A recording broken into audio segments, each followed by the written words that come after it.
Problem with the room.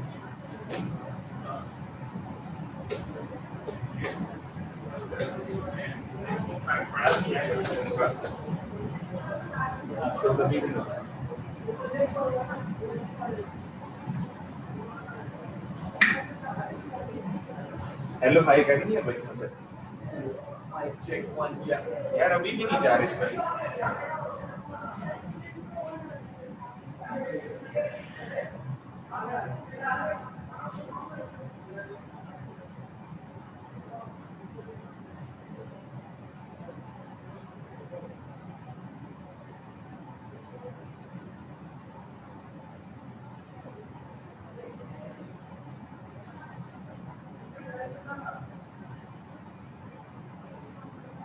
चलो ठीक है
होगा मैं जैसे आता हूँ सबसे पहले ये फ्लोर करता हूँ और रूम से घर में लगाता हूँ अब फिर थोड़ी कम फील हो रही है वही नहीं दरवाजा खोल के रखता हूँ ये होता है इससे कोई फ्रेशनेस वो कर रहे हैं यहाँ पे पड़ा है तो किसी एक जगह जहाँ से हवा नहीं सर आए हैं बट वो नीचे रहे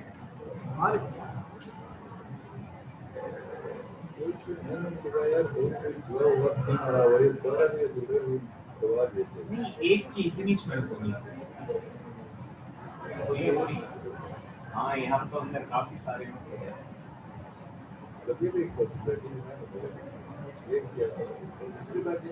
सनलाइट ज्यादा पड़ता है दूसरे रूम के मुताबिक सनलाइट से तो स्मेल जानी चाहिए धूप तो कहती हैं अच्छी होती है फर्नीचर के लिए लेकिन ये बंद होता है कि इसको कोई ग्लास वगैरह नहीं है बैक हमेशा लॉक ही होता है उसके ऊपर अगर सनलाइट लगाते हो तो फिर ये ऑर्डर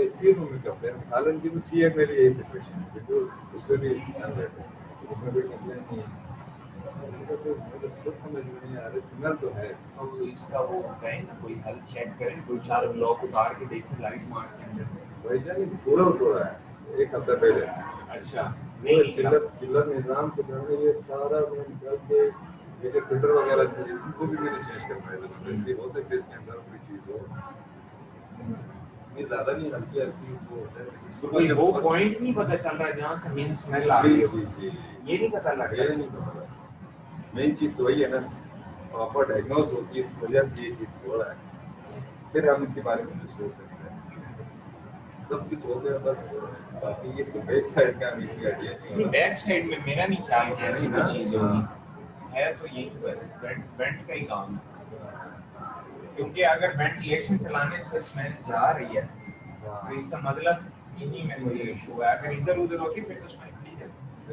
साथे बोल रहे हैं ना सर जी जी सर यही है ठीक है जना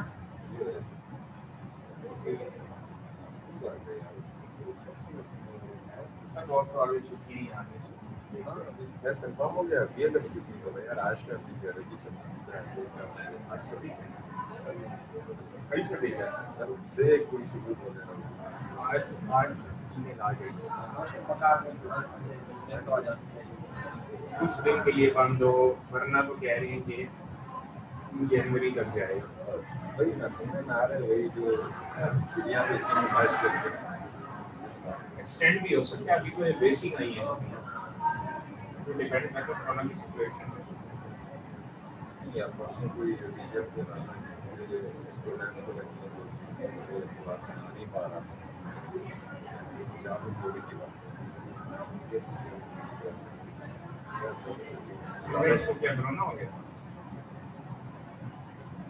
मेन रोड से भी इश्यूज आ रहे थे रेडियो और इस यहाँ पे तो कोई चेक ही नहीं सर्दियों है में बढ़ता भी ज्यादा है कोई भी बीमारी है ना क्यों क्यों लोग दिन छोटे होते हैं रातें लंबी होती हैं लोग इकट्ठे बैठते हैं ज्यादा मेरा मतलब ये नहीं था आपकी सर्दी की वजह से मैं ब्लॉग करने के लिए राजस्थान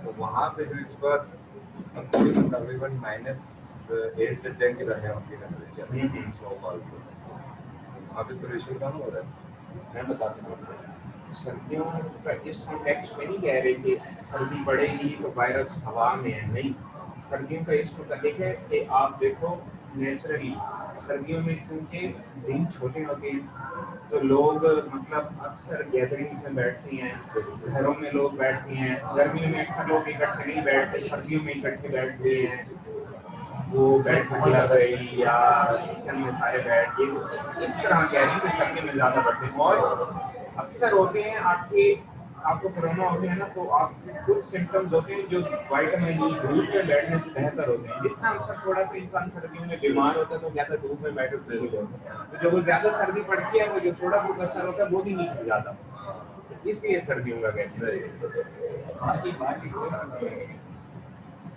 कुछ लोगों के ये कहना है यार सर्दियों में ये मतलब माइटोसिस हो जाता है एक डबल हो जाता है वो कैंसर होता है उसके बाद इंसान से फैलता है हवा में तो नहीं फैलता हवा में तो वो जानवरों की बीमारियां ह्यूमन टच पे है वहाँ पर भी काम इसीलिए हो रहा होगा कि लोगों में अवेयरनेस थोड़ी सी हो गई होगी लोग थोड़ा वैसे भी सर्दियों में आपने देखा होगा उन एरियाज में लोग माइग्रेट करते हैं डिवाइड हो जाते हैं थोड़े बहुत जिनके टूरिस्ट कम आ जाते हैं काम बंद हो जाते हैं उनका वो कैटल का काम तो ये इसलिए भी काम किया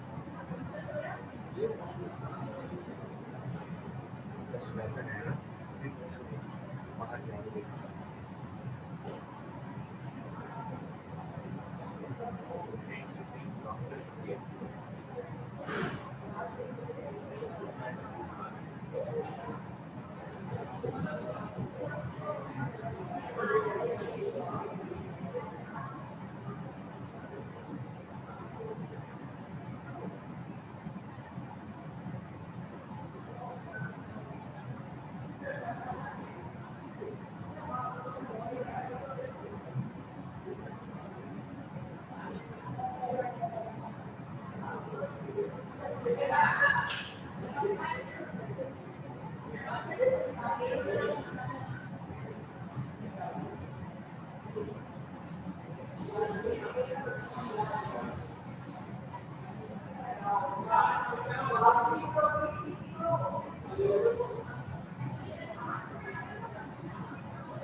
हैबिटेबल हुआ मैं उनको बोलते हैं सर मैंने उनको बोला मैं कंट्रोल कर रहा था लेकिन आज नहीं होता है। आज बहुत दिनों से बैठा भी सर तो दूसरे रूम में काट दिया सब बाकी भी ऐसी है मतलब खाली लैपटॉप का रूम सर वो खाली है।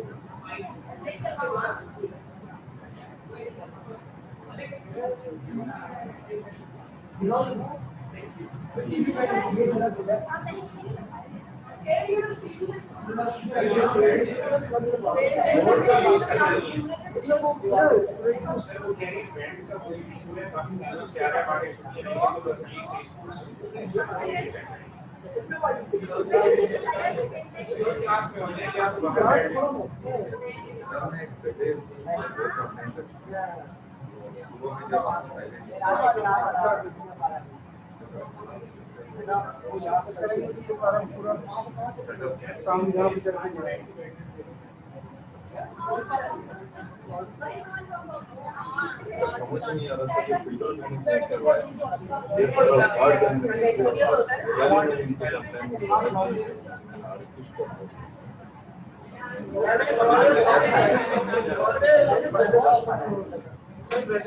बाहर बैठे हैं बोर्ड पे यूज करते हैं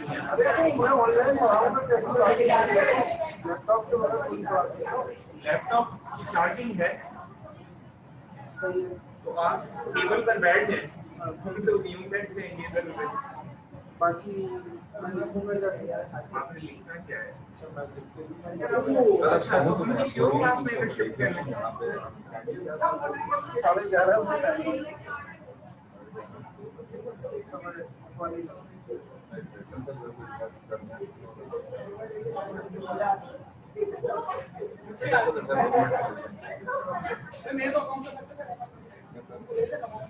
यार अगर थोड़ी देर यहाँ रहे तो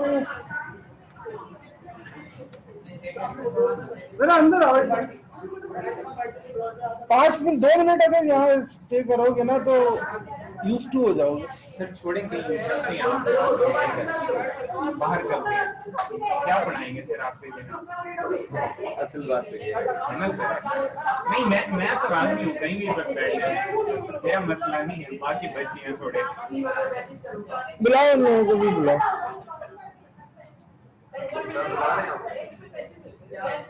अंदर मिला रहे हैं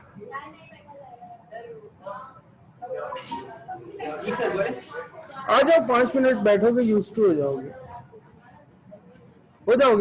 2 मिनट। सर यहाँ गिर जाओगे सारा घंटा कैसे गुजारेंगे सर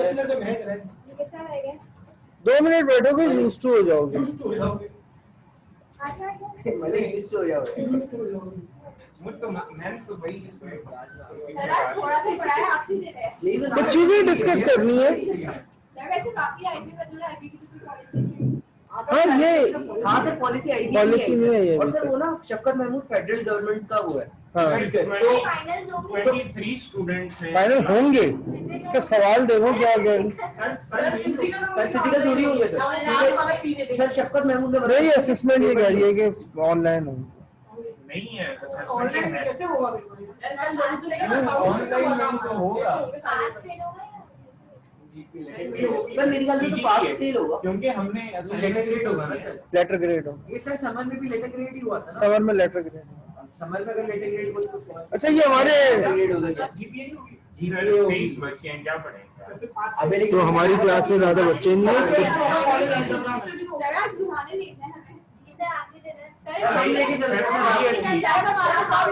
उसके बाद हम सर अगले सेमेस्टर में हम मिलेंगे तुम तो आती रहती है मेन कैंपस हम वहाँ मिलेंगे। सर संडे तो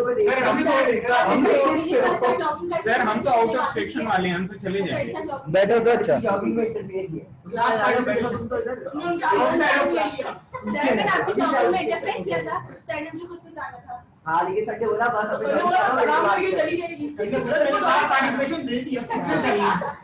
अच्छा जनाब ये हमारे ऑनलाइन स्टूडेंट्स आवाज वगैरह आ रही है वॉइस क्लियर है मैं इनको मैसेज करता हूँ कोई भी नहीं उठेगा जी सर वॉइस क्लियर है। अच्छा देखिए कुछ चीजें डिस्कस कर लेते हैं।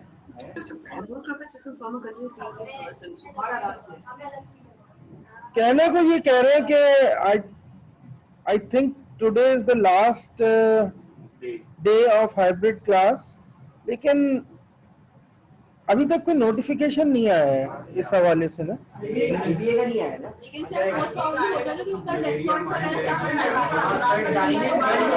मेरा सब मान जाएगी, इसको मैं नहीं जानता, पुरानी मान जाएगा, हमने मान जाएगी। तो इसमें अगर उनको पहले क्लास नहीं है हमारी जो असेसमेंट है वो ये बता रही है कि अपने बर्गर पढ़ने वाले कहाँ होते हैं, ये का समझेगा दोस्त। कल से मोस्ट प्रोबेबली हमारी जो ऑनलाइन क्लासेस हैं वो स्टार्ट हो रही हैं, और सिचुएशन ज़ाहिर है कुछ अनस्टेबल है इस वक्त, और आगे का भी कुछ नहीं मालूम हमें कि क्या मामला होने वाले हैं। अल्लाह ताला बस अपने इंतज़ामान में रखे हम सबको। अच्छा, इसमें अब जो बात मुझे बतानी है आज रिगार्डिंग द कोर्स, हम दो मेन सेक्शंस में इस पूरे कोर्स को अगर डिवाइड करें तो डिस्क्रिप्टिव स्टैट्स और प्रोबेबिलिटी, बस इसके अलावा और हम इसको क्लासिफाई नहीं करते। We have already finished the descriptive statistics, and in probability almost हमने 50% probability complete कर ली है। 50% probability का मतलब यह है कि counting principles, permutation, combination, conditional probability तक हम चले गए हैं। एक लास्ट टॉपिक रह गया छोटा सा बहुत, दैट इज बेस थ्योरम। जैसे ही ये कंप्लीट करते हैं हम बेस थ्योरम का टॉपिक, तो आप ये समझ लें कि प्रोबेबिलिटी 50% कंप्लीट हो गई। अब हमारा लास्ट टॉपिक है दैट इज प्रोबेबिलिटी डिस्ट्रीब्यूशंस, जिसमें discrete, continuous, normal distribution, Poisson distribution and hypergeometric distributions. ये हमारा आखिरी सेक्शन है। मैं आज बैठा हुआ चीज़ों को समराइज कर रहा हूँ आपके सामने। इसकी वजह यह है कि हो सकता है कि नेक्स्ट क्लास से ज़ाहिर है फिजिकली कुछ भी नहीं होगा, हाइब्रिड अगर नहीं हुआ। अगर तो चीज़ें ऐसी चलती रही तो बस ठीक है, हम नेक्स्ट क्लास से अपने जिस तरह टॉपिक कंटिन्यू कर रहे थे उसी तरह कंटिन्यू करेंगे। असल में यहाँ कुछ आज इशू आ रहेगा, यहाँ रूम में कुछ प्रॉब्लम है जिसकी वजह से हम एज सून एज पॉसिबल यहाँ से या तो शिफ्ट करें या जो है वो उस तरह से थोड़ा सा प्रॉब्लम है इस वक्त रूम में ना। तो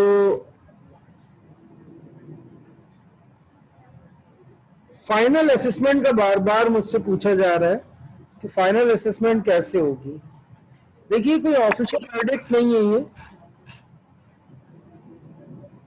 कि आप इसको ऑफिशियल स्टेटमेंट समझें, लेकिन मैं जिस तरह फोर्सी कर रहा हूँ और जिस तरह मेरा एनालिसिस है, मोस्ट प्रोबेबली हमारा फाइनल एग्जाम शायद ऑनलाइन हो। मैं आपसे बार बार कह रहा हूँ, this is not an official verdict, शायद ऑनलाइन हो। और ऑनलाइन में कोई चीज़ आपके लिए स्ट्रेंज नहीं होनी चाहिए। उसकी वजह क्या है? उसकी वजह यह है कि आप already online activities from LMS perform कर रहे हैं, just like an assignment, just like the quizzes. एक पेपर अपलोड होगा, 24 आवर्स का टाइम होगा, 50% मार्क्स होंगे, I mean 50 मार्क्स का पेपर होगा। 24 आवर्स में आपको बिल्कुल वैसे ही PDF बना के उसकी सबमिशन करनी होगी।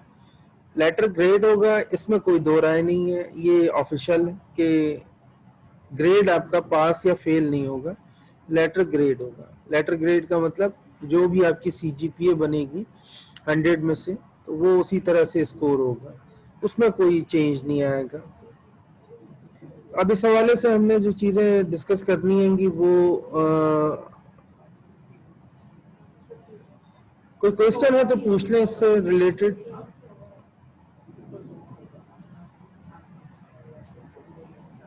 क्लास टाइम सेम रहेगी हमारी।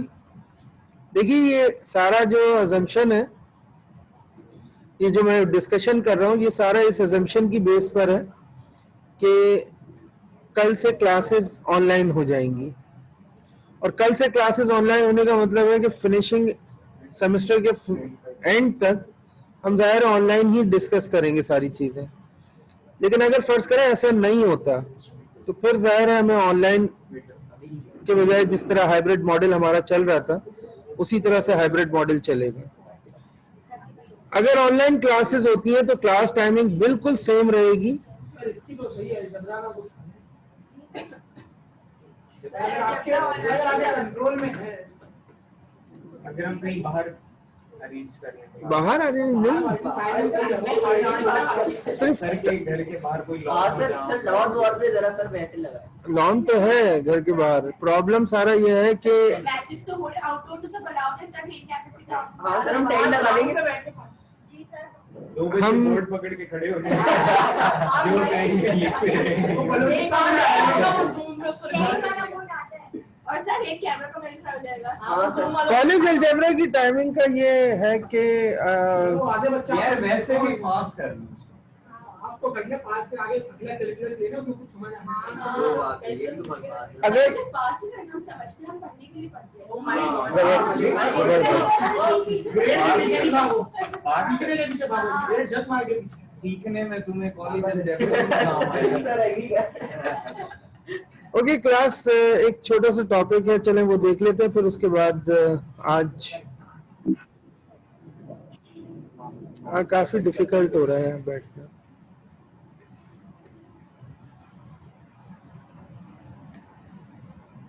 पढ़ रहे हैं सर? हाँ यार एक टॉपिक है छोटा सा, वो मैं चाह रहा हूँ कि कंप्लीट कर लें। सही है, सही है। बेस थ्योरम ना? नहीं बेस थ्योरम नहीं, बेस थ्योरम से पहले का भी तो थोड़ा सा रह गया है ना। अच्छा ये बताएं कि ये एडिशन, ये क्या है? ये कंडीशनल प्रोबेबिलिटी हमने पढ़ ली थी।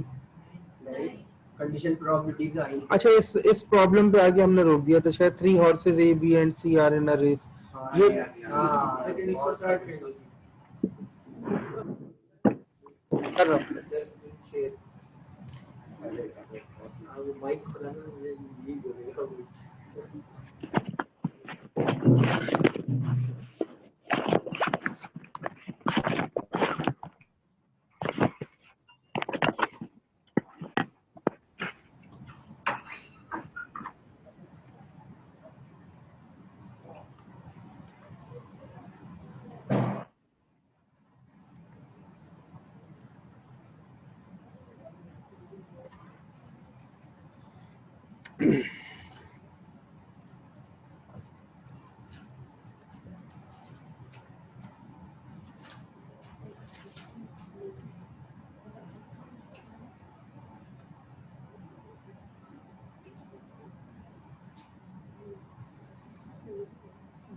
ओके क्लास, एक टॉपिक हम देख रहे हैं कंडीशनल प्रोबेबिलिटी का।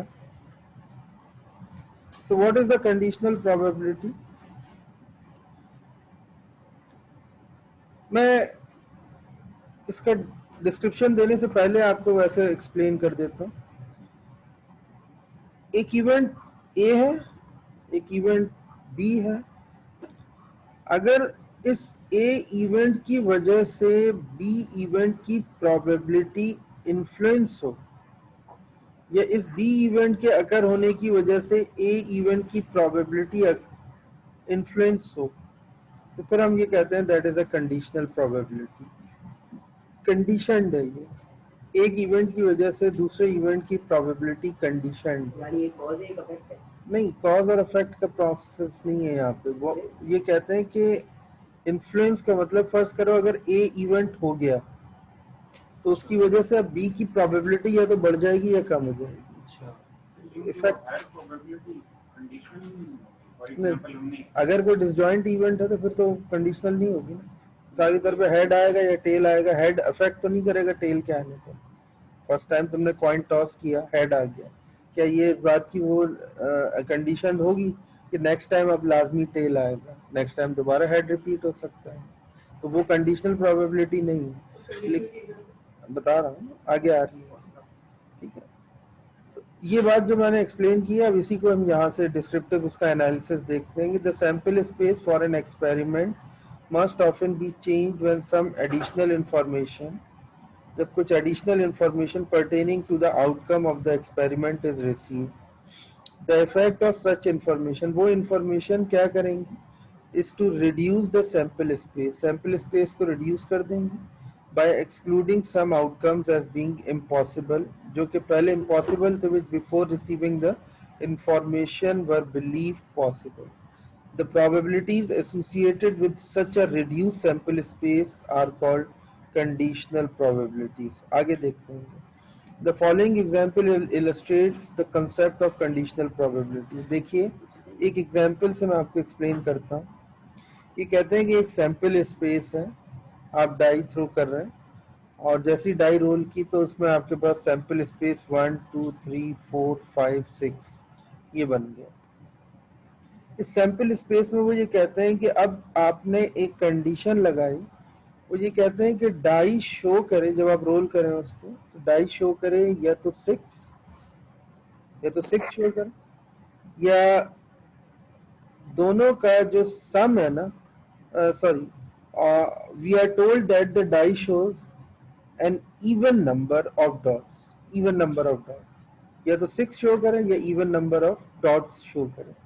अच्छा, अब मुझे ये बताइए, आपने एक सैंपल स्पेस बनाया, उस सैंपल स्पेस में आपने ये चारों 6 के 6 नंबर लिख दिए, ठीक है. अच्छा, क्या 1 रिक्वायर्ड है तुम्हें? क्या 3 रिक्वायर्ड है तुम्हें? क्या 5 रिक्वायर्ड नहीं? अब क्या हुआ, सैंपल स्पेस रिड्यूस्ड हो गया.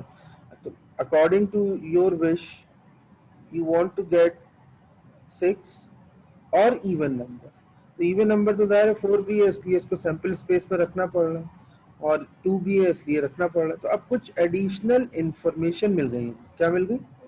Additional information. अच्छा देखिए, अगर मैं आपसे ये कहता कि आप एक डाई थ्रू करें और what is the probability to get 6, तो आप सिंपल कहते हैं 1/6.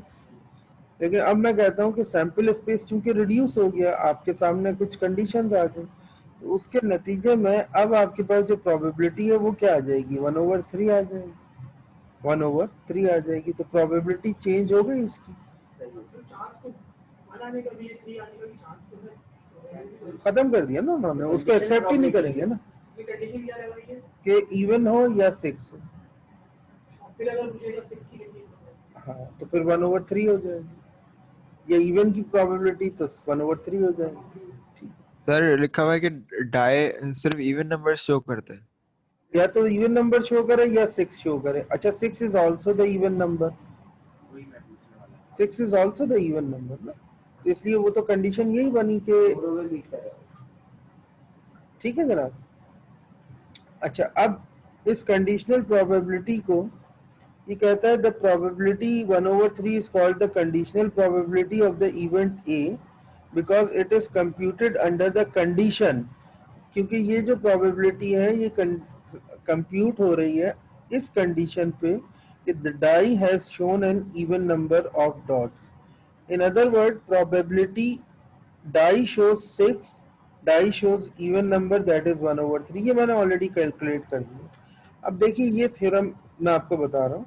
आपने once you understand this theorem, बस खत्म. आपने एक दफा ये थ्योरम अंडरस्टैंड कर लिया तो अगला टॉपिक बेस थ्योरम कंप्लीट हो गया. बेस थ्योरम में फिर कुछ भी नहीं है, बस मुझे सिर्फ ये बताना होगा कि बेस थ्योरम में सम ऑफ प्रोबेबिलिटीज कैसे कैलकुलेट होते हैं. अच्छा, अब देखिए हम ये इसको डिस्कस करते हैं. एग्जाम्पल से भी समझाऊंगा और इसका एक्सप्लेनेशन दे रहा हूँ कंडीशनल प्रोबेबिलिटी का. अभी तो आपको मैंने सिर्फ कंडीशनल प्रोबेबिलिटी और विद एग्जाम्पल बताई. अब मैं थ्योरम के पॉइंट ऑफ व्यू से आपको बताऊंगा. If A and B are 2 event, suppose कीजिए ए और बी कोई इवेंट्स हैं, दो अलग अलग इवेंट्स हैं in a sample space S, and if P of B is not equal to 0. अच्छा, एक इवेंट ए है, उसकी भी कुछ प्रोबेबिलिटी है अकर होने की, एक इवेंट बी है, उसकी भी कुछ प्रोबेबिलिटी है अकर होने की. ठीक है, कोई दो इवेंट ले लीजिए.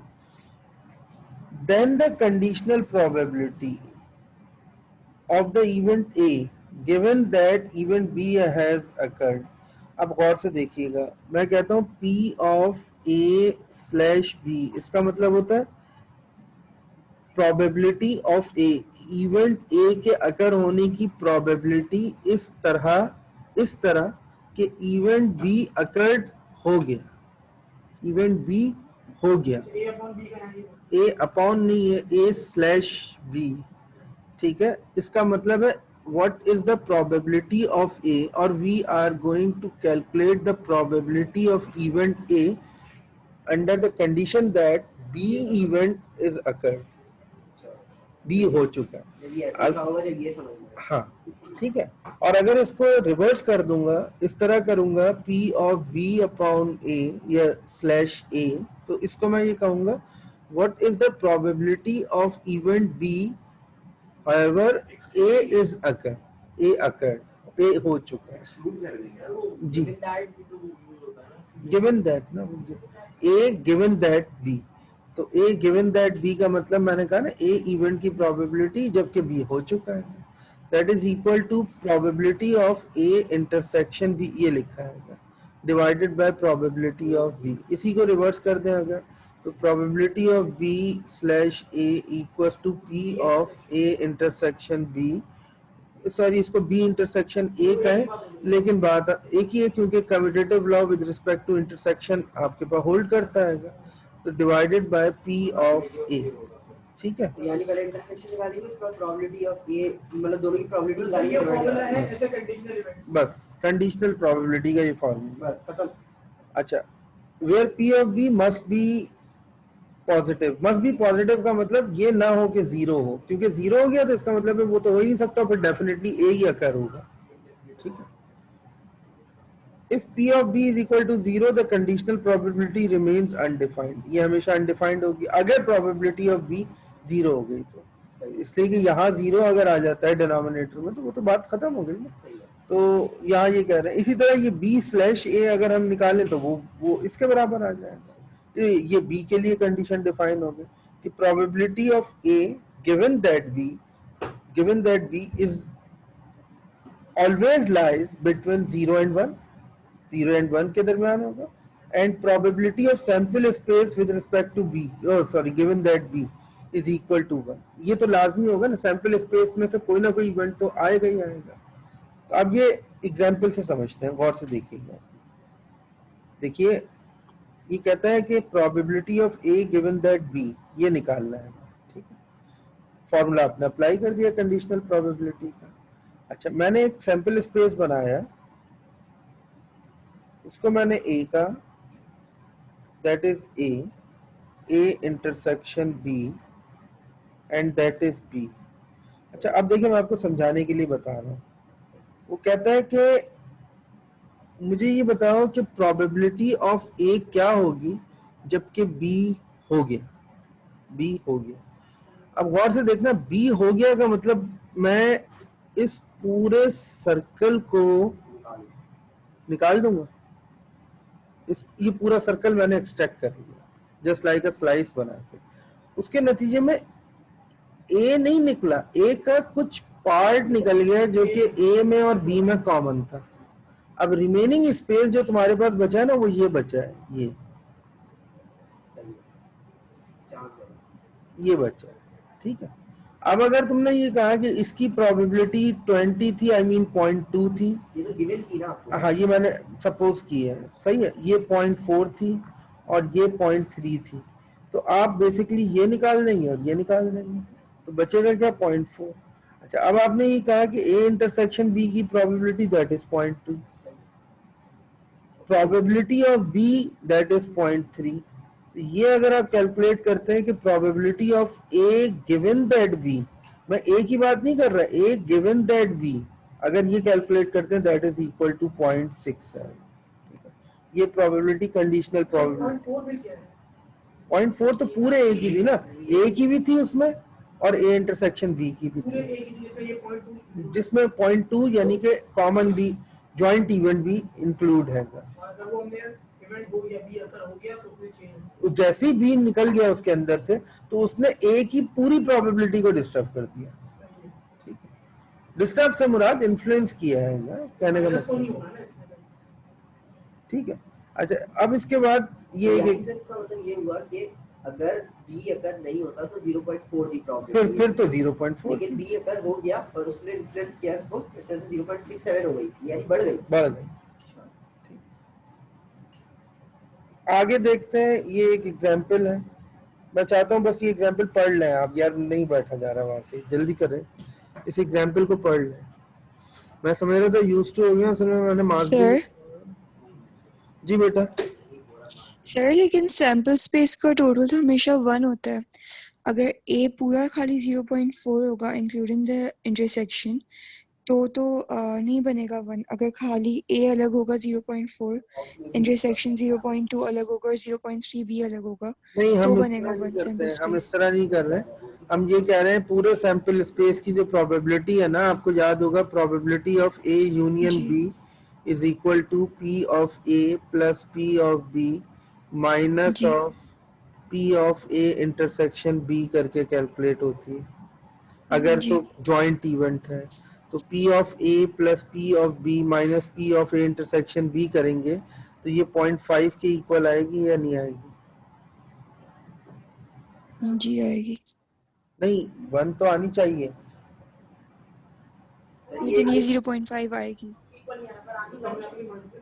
नहीं, वो तो सही है कि sum of all probabilities always equal to 1 according to addition theorem, सही है। लेकिन इस वक्त ये वैल्यूज हमने सही सपोज नहीं की है क्योंकि इसकी इन दो सेट से बाहर भी तो हो सकती है, मतलब हाँ वो यूनिवर्सल के अंदर हो सकती है, फिर वो बॉक्स बना के शो करेंगे ना। बॉक्स बना हुआ है। नहीं बॉक्स नहीं बना, नहीं बना हुआ है, तो आपने अच्छा ऐसे ही बनाया। हाँ देखिए तो सही है, वैल्यूज में फॉल्ट है ना, वरना तो लाइक सैंपल स्पेस 1 ही आना चाहिए ना। हाँ बेटा देखिए, पहले एक मिनट, आपका सवाल मैं रिपीट करके उसको क्लैरिफाई करता हूँ। आपका क्वेश्चन अपनी जगह ठीक है कि sum of all probabilities always equal to 1, अगर ये बात है तो इन सब का सम जो है वो तो 1 के इक्वल आना चाहिए। अच्छा अब देखें होगा क्या, ये जो बात हमारी हो रही है वो ये कि अगर जॉइंट इवेंट है, समझिएगा मेरी बात, जॉइंट इवेंट है तो इसका मतलब तो ये हुआ कि एडिशन थ्योरम हमें बताता है कि P of A union B बराबर है P of A plus P of B के minus of P of A intersection B के। अगर डिसजॉइंट इवेंट होता तो फिर जाहिर ये नहीं होता बल्कि P of A plus P of B होता, और P of A plus P of B किसके इक्वल होता? 1 के इक्वल होता। हमने कुछ वैल्यूज सपोज की थी, वो वैल्यूज ये हैं। हो सकता है बाहर कुछ वैल्यूज हों कि जिनको अगर हम सम कर लें तो पूरे सैंपल स्पेस का जो प्रोबेबिलिटी का सम है वो किसके इक्वल हो? 1 के। लेकिन इस वक्त हमने बॉक्स में अगर कुछ शो नहीं किया तो फिर ये वैल्यूज आपको चेंज करनी पड़ेंगी और इस तरह होंगी कि इनके सम की वैल्यू यानी summation of the probabilities of event A and event B और A intersection B always equal to 1 के बराबर है। कंडीशन आप समझ गए हैं कि कंडीशनल प्रोबेबिलिटी का जो मेन क्रक्स है वो खाली यह है कि बी इवेंट अगर हो गया तो ए इवेंट की प्रोबेबिलिटी चेंज हो जाएगी और वो उसके ऊपर कंडीशनड होगी। ये चीज थी, ठीक है। इस कंडीशनल प्रोबेबिलिटी Okay. का मैंने एक एग्जांपल दी, ये इस एग्जांपल को आप देख सकते हैं। ये एग्जांपल देख लें बस, फिर उसके बाद हम ऑफ करते हैं यार। सर जी बेटा बोले। सही है, आपने ऊपर कौन सी थ्योरी का नाम लिया था जिसके रेफरेंस से आपने लिख के दिए प्रोबेबिलिटी का पूरा? कंडीशनल प्रोबेबिलिटी नहीं, अभी आपने जो यहाँ पे लिखा है ना, P A union B is equals to P A plus P B minus P A intersection addition. Okay, thank you sir ji Ehsan बोलिए। सर आपने ग्रुप पे एक लिंक भेजा था, आपने बोला था जब आप कंडीशनल प्रोबेबिलिटी का लेक्चर दे रहे हैं आपको याद दिलाना है। हाँ ठीक है, ये नहीं वो सही याद दिलाया उसने। मैंने कहा था कंडीशनल प्रोबेबिलिटी पढ़ाते वक्त मुझे याद दिलाना है, एक लिंक मैंने भेजा है। एहसन कल से मुराद नेक्स्ट क्लास में हम बेस थ्योरम जब स्टार्ट करेंगे ना तो पहले वो वाला लिंक मुझे याद दिला देना। इसकी वजह क्या है, कंडीशनल प्रोबेबिलिटी फाउंडेशन है बेस थ्योरम की, और बेस थ्योरम पढ़ने से पहले हम पहले वो लिंक पढ़ेंगे, उस लिंक में जो कुछ दिया हुआ है, ठीक है। अच्छा हाँ, एक बात और देखिए, अगर कल से हम ऑनलाइन जाते हैं, अभी तो हम क्लियर नहीं है, लेकिन मुझे मतलब देखिए फेडरल गवर्नमेंट के अगेंस्ट जाना बहुत मुश्किल है। हाँ सही है। सर ये एग्जाम्स की अनाउंसमेंट कब करेगा IBA? हैं? ये एग्जाम्स की अनाउंसमेंट IBA कब करेगा?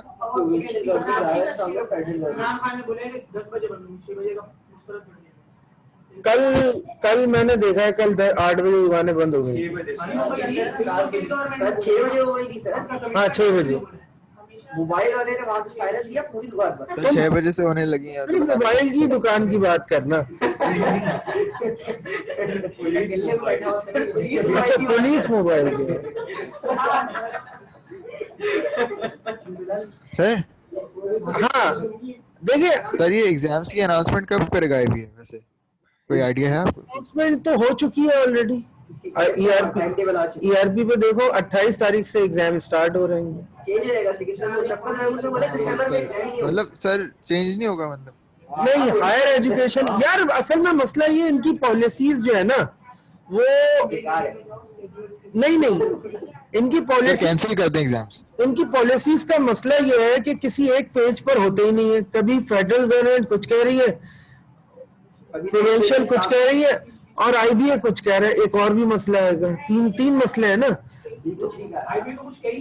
हाँ अब मसला ये है कि मेरा ख्याल है ये दिसंबर अपने अच्छा वो जो शफकत महमूद ये वॉट एवर जो भी है ना इन सब की ये कंडीशन मेरे ख्याल में प्राइमरी टू सेकेंडरी स्कूल्स तक के लिए है। ऑनलाइन एजुकेशन वैसे ही चलेगी मैंने जहां तक देखा। ऑनलाइन तो कोई बंद नहीं करा सकता। नहीं I am not talking about the hybrid model, मैं बात कर रहा हूँ कंप्लीटली ऑनलाइन की। अगर कंप्लीटली ऑनलाइन चलता है तो फिर ये 28 दिसंबर तक लेके जाएंगे। मैं आपके सवाल का जवाब दे रहा हूँ एहसन, 28 दिसंबर तक ये लेके जाएंगे पढ़ाने को और हम कोर्स कंप्लीट करा देंगे। आज क्या है 25 है 25 है ना, एक महीना है हमारे पास। जैसे एक महीने में प्रोबेबिलिटी 8 क्लासेस है तो इसमें हम इंशाल्लाह आखिरी जो सेक्शन है वो कंप्लीट कर लेंगे। और हो सकता है मतलब आई विश के मैं कोरिलेशन एंड रिग्रेशन एनालिसिस का भी नहीं बेटा तुम्हारे लिए मैं उसको पेपर में इंक्लूड नहीं करूंगा बस। अच्छा ये करिए ना सर प्रोबेबिलिटी पे नहीं बेस थ्योरम के बाद पूरा एक चैप्टर टॉपिक बाकी है कंडीशनल उसका प्रोबेबिलिटी डिस्ट्रीब्यूशंस का जो सबसे इम्पोर्टेंट है। Normal distribution, binomial distribution, Poisson distribution. ठीक है सर वो तो हमने उसको कर लिया ना रिग्रेशन। रिग्रेशन कब किया था? अच्छा वो एक ग्राफ ही तो बनाया था खाली। लेकिन चलो अभी छोड़ दो, regardless of correlation and regression ये चीज है। हमारे पास 8 क्लासेस होंगी बट स्ट्रिक्टली 8 क्लासेस नहीं होंगी। हम कंसेंसस करेंगे मतलब जहां हमारा कंसेंसस हो जाएगा स्टूडेंट्स की मेजॉरिटी अग्रीड हो जाएगी तो मैं ऑफ टाइमिंग्स में भी क्लासेस लेता रहूंगा। उस पर तो मैं कंटिन्यूस अवेलेबल होऊंगा। कंटिन्यूस से मुराद एक आप समझें कि सुबह 10 बजे 9 बजे से दोपहर में 1 बजे तक और फिर उसके बाद 2 बजे से 5 साढ़े 5 बजे तक मैं जूम पे भी अवेलेबल होऊंगा, व्हाट्सएप पे भी अवेलेबल होऊंगा। क्वेरीज तो आप देखते ही हैं कि जैसे पूछते हैं कि मैं कोशिश करता हूँ उसको रिजॉल्व कर दूं। तो हम कुछ ऐसी क्लासेस भी रख लेंगे कि हो सकता है हम 28 दिसंबर से पहले कोर्स कंप्लीट करा दें एक्स्ट्रा क्लासेस रख के। ठीक है एक्स्ट्रा क्लासेस रख के भाई ऑनलाइन है ना अगर सारे लोग अच्छा इसमें मिसिंग प्रॉब्लम नहीं है सर हम नहीं आ सके तो नहीं आ सके कोई मसला नहीं, रिकॉर्डिंग तो है आप बाद में देख सकते हैं उसको। ठीक है तो हम कोशिश ये करेंगे कि हम आपकी क्लासेस 10-12 दिन में ही कंप्लीट करा दें। अवेलेबल में होऊंगा मुसलसल होऊंगा 28 दिसंबर तक अवेलेबल होऊंगा लेकिन उसके बाद एग्जाम 28 को होंगे या 10 जनवरी के बाद? मेरे बच्चे ये तो अभी एग्जीक्यूटिव डायरेक्टर भी नहीं बता सकता कि क्या हो रहा है क्या होगा एग्जैक्टली। कैंसिल कर दें एग्जाम पास पे ग्रेड बेसिस कर दें। ठीक है लेकिन कोई मैं बता दूं कि बहुत बड़ा मेजर चेंज नहीं आएगा कोई मेजर चेंज। हाँ ना वो जनवरी में तो वो शर्मा की तातीलात वो जो जिसको आप विंटर वेकेशन कहते हैं उसके तब तक डेट दी हुई है केसेस के ऊपर डिपेंड करेगा हो सकता है बढ़ा भी। बज़ाहिरन जो नजर आ रहा है आज भी 59-60 के करीब डेथ्स आई हैं और 3000 समथिंग रोजाना एक्सपोनेंशियली ग्राफ वो टेस्टिंग की प्रोबेबिलिटी कम होने के ऊपर ये हाल है। अगर बढ़ा दी जाए तो आप अंदाजा कर सकते हैं। ओके क्लास देखिए अभी सारी चीजों को एक साथ डिस्कस करना दिस इज इम्पॉसिबल। हालात काफी खराब हो रहे हैं सर। तो अब बस लिसन हम व्हाट्सएप ग्रुप पर मैं बात एंड कर रहा हूँ वाइंड अप कर रहा हूँ बस आखिरी स्टेटमेंट समझ लें। हम सारे स्टूडेंट्स इन टच हैं व्हाट्सएप पर, LMS पर। ये दो आपके मेजर जो है कम्युनिकेशन मीडियम है, इस पर हम आपसे टच में हैं। अगर क्लासेस हाइब्रिड रही तो बस फिर तो ऐसे ही चलता रहेगा, और क्लासेस हाइब्रिड नहीं होती, ऑनलाइन होती है, तो हम उसमें टच में रहेंगे, और क्लासेस का टाइम अपने टाइम पर ही होगा। बाकी मैं कोशिश करूंगा एज सून एज पॉसिबल आपकी क्लासेस को ऑनलाइन वाइंड अप करा। ठीक है, ओके करते हैं इसका भी। सर प्लीज कॉलेज अलजेब्रा की क्लास को कुछ आगे पीछे कर दें, मतलब उसकी टाइमिंग बढ़ा दें आगे वाली कर कौन है ये? आमना है ये? जी सर। अच्छा अच्छा, सर 10 बजे करते हैं इसकी क्लास अगर हो सके तो। जी सर आमना प्लीज बैठिए। आगे बढ़। सर आमना को बताया 11 बजे करते हैं sir. Aamna is not here. Sir है ना सर नहीं तो बोल रही हूँ। ये नहीं सर, हेलो आमना। सर 10 बजे वाला हाय। चलो देखते हैं कॉलेज अलजेब्रा के टाइम का, देखते हैं क्या करना है। क्या रीवा को कुछ बात सर करती प्लीज बता दे, बस आप देखिए नहीं, आप आगे कर दे उसकी 1 बजे तक कर सर आगे कर दे टाइम सर, बहुत जल्दी होती है क्लास। बेटा अल्लाह हाफिज। है ये पढ़नी हमने देखा